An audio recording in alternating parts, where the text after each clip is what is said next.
따님과 여러분, 유다와 다말 사건은 성경을 읽는 독자들을 매우 당황하게 만들죠. 시아버지와 장녀로 간영한 며느리 사이에서 불륜의 자식이 태어나는 이야기를 적나라하게 들려주고 있습니다. 이런 본문을 만날 때에 우리가 성경을 단순히 윤리적인 책으로만 대하면 큰 장벽이 생깁니다. 성경은 그 모든 것들을 뛰어넘어서 하나님의 구원 역사를 들려주는 하나님의 구원 이야기이다라는 사실을 다시 기억해야 합니다. 38장에서 요셉의 이야기가 잠시 멈추고 갑자기 유다의 이야기가 불쑥 튀어나오는 이유가 무엇일까요? 그것은 창세기의 구원 역사가 어디로 흘러가고 있는지를 보여주기 위함입니다. 창세기의 족장사는 위인전기처럼 단순한 인물들의 전기가 아니죠. 족장사는 족장들을 이끌어 가시는 하나님의 이야기요. 주인공은 언약의 하나님이십니다.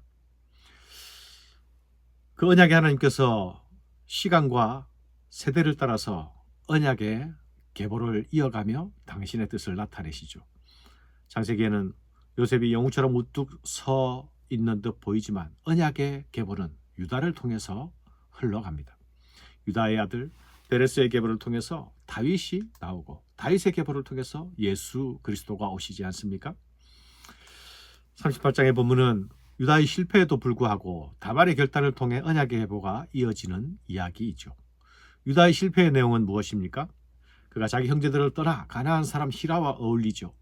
거기서 가나안 여인을 보고 가나안 여인을 취합니다. 이것은 언약의 자손이 구별되지 않고 세상과 동화되는 전형적인 패턴이 아닙니까? 유다는 언약의 자손임에도 가나안 문화 속으로 끌려 들어가고 있었습니다. 그리고 가나안 여인과 결혼하여 세 아들을 낳지요. 유다의 첫째와 둘째는 후사를 두지 못하고 연이어 죽게 됩니다. 그런데 이들은 모두 여호와 보시기에 악함으로 여호와께서 그들을 죽이셨다고 말씀하고 있습니다. 여기서 잠시 수혼법, 즉 계대 결혼이라는 제도를 이해할 필요가 있습니다. 수혼법은 자식이 없이 죽은 형을 위해서 동생이 그 형수와 결혼하여서 형의 이름과 형의 기업을 잇게 하는 제도입니다. 첫째 엘이 자식이 없이 죽자 둘째 오난을 계대 결혼을 시키죠. 그런데 오난은 의도적으로 자신의 씨를 주지 않으려고 형수에게 들어갈 때마다 땅에 설정함으로써 의무 이행을 거부합니다. 하나님은 그 행동을 악하게 보시고 죽이시죠. 유다는 셋째도 죽임을 당할까 봐 계대 결혼을 유보합니다. 그리고 며느리 다말을 친정으로 보내버리죠. 유다의 이런 행동은 명백한 책임 회피입니다. 이 행동은 유다의 계보를 멈추게 합니다. 만일 유다가 자신의 언약 자손임을 인식하고 하나님의 언약을 바라보고 있었다면 이렇게 행동할 수는 없습니다. 그는 무책임했습니다. 하나님의 언약에 대해서 불신했고 하나님의 언약에 대해서 도전했습니다. 하나님은 그들에게 내 후손이 하늘의 별과 같이 많을 것이다 약속하지 않았습니까? 유다의 행동은 그 약속을 무위로 돌리는 행동이 아닙니까? 요셉의 형들이 요셉을 죽이려고 할 때에 그 꿈이 어떻게 되는가 한번 보자 라고 했던 바로 그 행동과 다를 바가 없습니다. 유다의 무책임과 아니라면 바로 유다의 실패인 것이죠. 약속으로 받은 그 하나님 나라가 유다의 행동으로 위기를 가져오게 된 것입니다. 여기 도전적이고 당돌한 다말이 등장합니다. 다말은 유다가 집나러 온다는 소식을 듣자 장녀로 변장하죠. 그리고 유다와 동침에 성공합니다. 임신하게 됩니다. 시아버지를 상대로 한 다말의 속임수 그리고 동침은 결코 윤리적인 행동일 수 없습니다. 그러나 이 다말의 행동은 죽음을 각오하고 한 행동이었습니다. 죽더라도 대를 이어야 한다는 충정에서 나온 행동이었죠. 유다가 다말을 외면하고 무책임하게 방관하는 상황 속에서 죽은 남편의 대를 잇기 위해서 그녀가 할 수 있는 최후의 방법이었습니다. 믿음의 조상의 가문을 잇고자 하는 이런 다말의 행동은 언약의 자손임을 망각하고 있는 유다의 모습과는 너무나 대조적이지 않습니까? 이 다말을 통해 베레스와 세라가 태어납니다. 인간의 실패와 방해에도 불구하고 하나님은 예상치 못한 방법으로 자신의 언약을 이루어가고 계시는 것이죠. 유다는 예수님의 조상인데 어떻게 이런 상황이 발생할 수 있습니까? 하나님은 인간의 거짓과 속임에도 불구하고 인간의 무책임과 불충에도 불구하고 그 가운데서도 일하십니다. 그런 허물 많은 인간을 통해서도 여전히 구속의 물줄기를 끊지 않고 흘려보내고 계시는 것입니다. 그리스도는 이런 계보를 통해서 오셨습니다. 그리고 말구유를 통해 탄생하셨죠. 하나님이 우리를 찾아오는 방식은 은혜가 아니고는 설명할 방법이 없습니다. 유다는 자신의 며느리가 임신했다는 사실을 알자 그녀를 죽이라고 명령하죠. 그를 끌어내 불사르라.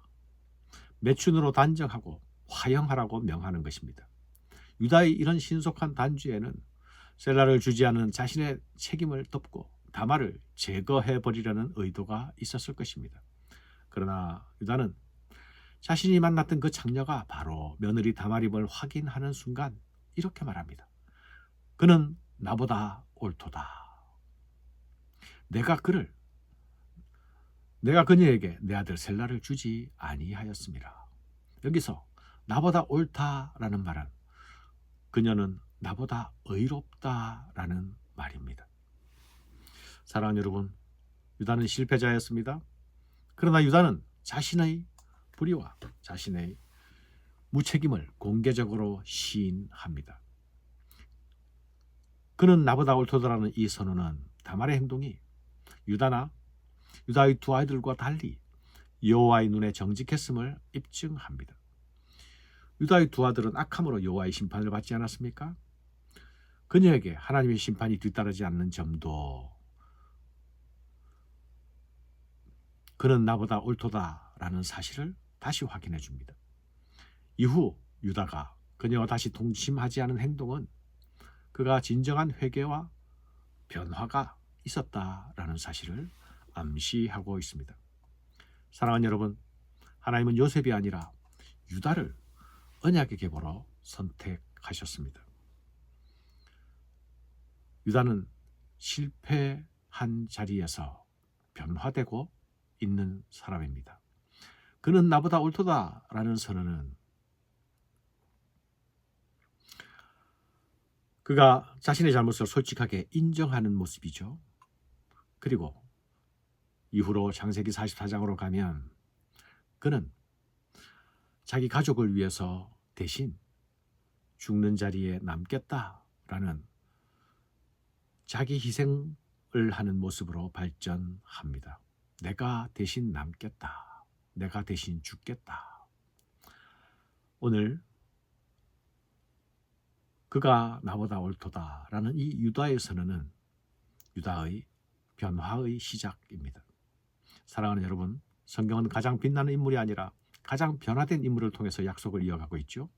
야곱이 이스라엘로 변화되지 않았습니까? 유다가 새 사람으로 변화됩니다.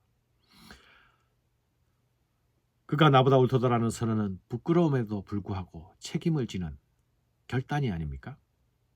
내가 대신 남겠다라는 것 역시 책임을 지고 희생을 자원하는 모습입니다.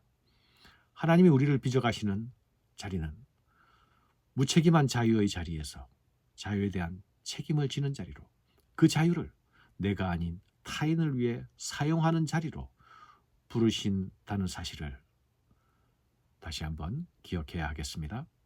감사합니다.